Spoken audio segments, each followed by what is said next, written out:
Breaking news Nirbhaya కేసులో నలుగురు నిందితులకు ఉరేసరి అన్న విషయంపై సుప్రీంకోర్టు ఇవాళ క్లారిటీ ఇవ్వబోతోంది. ఢిల్లీ హైకోర్టు ఇచ్చిన తీర్పుపై నలుగురు నిందితులు సుప్రీంలో అపీల్కు వెళ్లారు.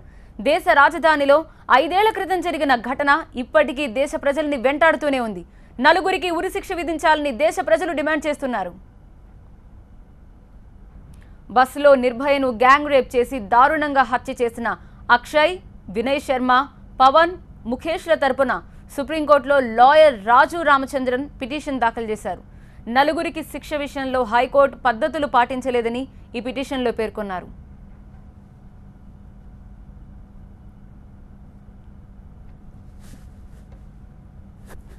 నలుగురి తరపున కేసును వాదించేందుకు రాజు రామచంద్రన్ను సుప్రీంకోర్టే లాయర్గా నియమించింది.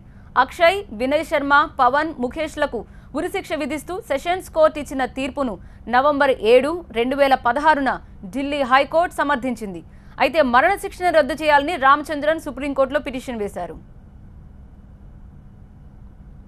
డిసెంబర్ 16, 2012లో ఢిల్లీలో నిర్భయను దారుణంగా అత్యాచారం చేసి చంపేశారు.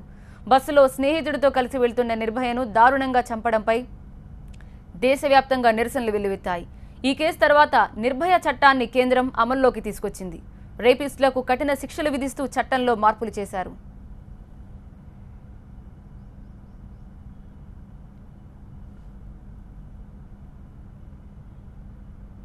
ఈ కేసులో బాల నేరస్తుడు ఇప్పటికే శిక్ష నుంచి తప్పించుకున్నాడు.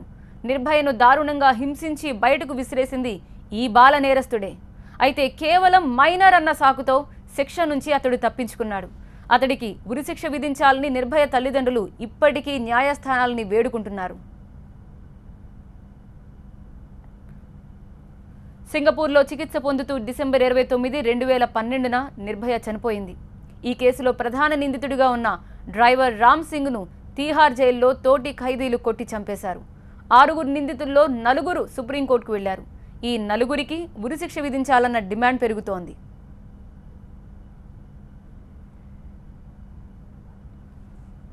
హైకోర్టు తీర్పు ఇచ్చేటప్పుడు న్యాయ ప్రమాణాలని పరిగణలోనికి తీసుకోలేదంటున్నారు నిందితుల తరపు న్యాయవాది రాజు రామచంద్రన్. కేసును మళ్లీ విచారించేలా హైకోర్టుని ఆదేశించాలని ఆయన కోరుతున్నారు. తమ కూతుర్ని దారుణంగా హత్య చేసి 4.5 ఏళ్లయిందని ఇప్పటికీ న్యాయం జరగలేదంటున్నారు నిర్భయ పేరెంట్స్.